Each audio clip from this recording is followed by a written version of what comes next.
Welcome back to the channel. I'm back from Gurkhan, and we're jumping into the 3 most important attitudes you need to adopt as a hacker, or heck, if you're in technology, probably in general, but really specific, especially if you're in the security industry.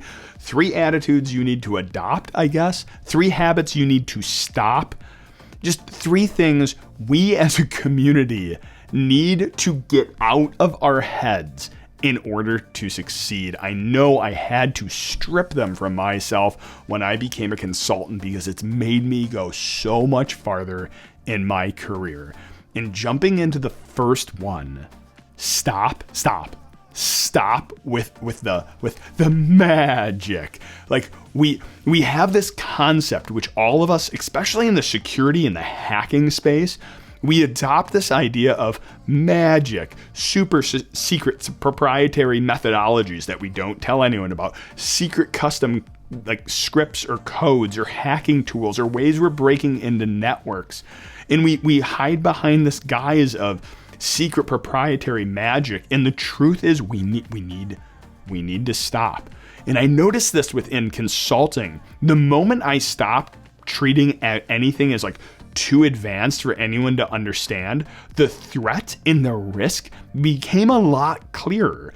It's one thing to say, oh, we password sprayed dark web, deep web databases after we did open source intelligence to gather a registry of emails, and after we grabbed those who ran it against a RockU database and did a combinator attack, and then we grabbed the hashes and ran them through like, don't stop, we don't need to do that. Like, we grabbed your user accounts. We then tried a couple different passwords, and we found someone who had a weak password. We proceeded to log in. Like, if we simplify the message and be clear with our communication, the message and the risk is articulated so much better than this idea of magic. Like, it's just, and you hear this, like if you watch DEF CON talks or you watch Gurkhan talks or any conference talks, we adopt this methodology of, or this ambiance of mystery around what we're doing. And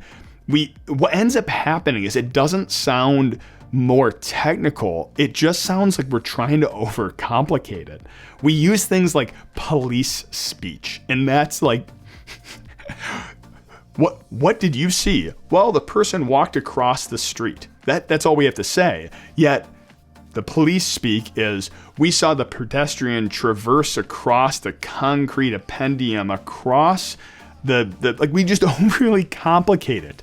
So stop with the magic and explain things clearly and concisely. And the risk will be so much more clear to both your client, but then also other people you're training.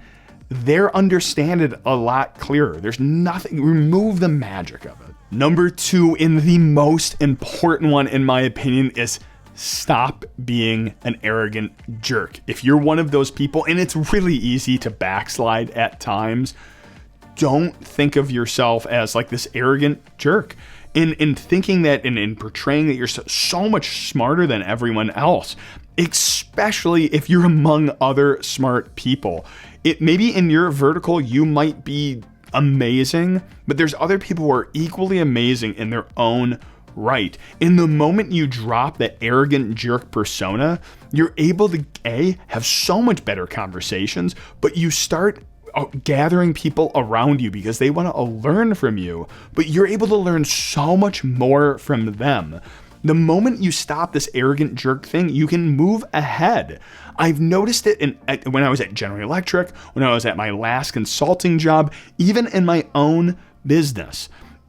Anyone who you meet within that, which has that personality, it stops them from moving up in the business. No one wants to have a manager who is going to be arrogant to the people underneath him, or who's going to be arrogant with clients. I want someone who is willing to learn, who's open for it. And the moment I stripped that out of my personality, I was able to move so much further. Number 3 is stop being quiet. It is so easy, especially when you're around other smart people to kind of pull in on yourself, especially if you're an introvert. I know when I started my career, I pulled in, I started being quieter, and I stopped sharing ideas because I was worried that they were already thinking of them. And if something that I've learned from every CTF that I've ever played, every cryptography challenge, every hacking challenge, it's you need ideas. And if you ever watch like the show like House or Sherlock or Elementary, which is I guess still Sherlock, you need ideas. You need Jell-O against the wall to get ideas flowing, to get that ball moving from inertia. If you get in the room and everyone's quiet, it's hard to get those ideas flowing. So even if you're not like what you feel like is not expertise, starting and throwing out ideas often can get the conversation going. And a quiet person doesn't help move the conversation forward. Gowrie, I think, said it best on one of our live streams, which was, there's that quote, "I'd rather be quiet than thought a fool than speak up and remove all doubt." And the weird one is that's actually misquoted numerous times, but he hit the nail on the head. I'd rather speak out and speak my thoughts out loud to allow someone and start the conversation so I can learn from it.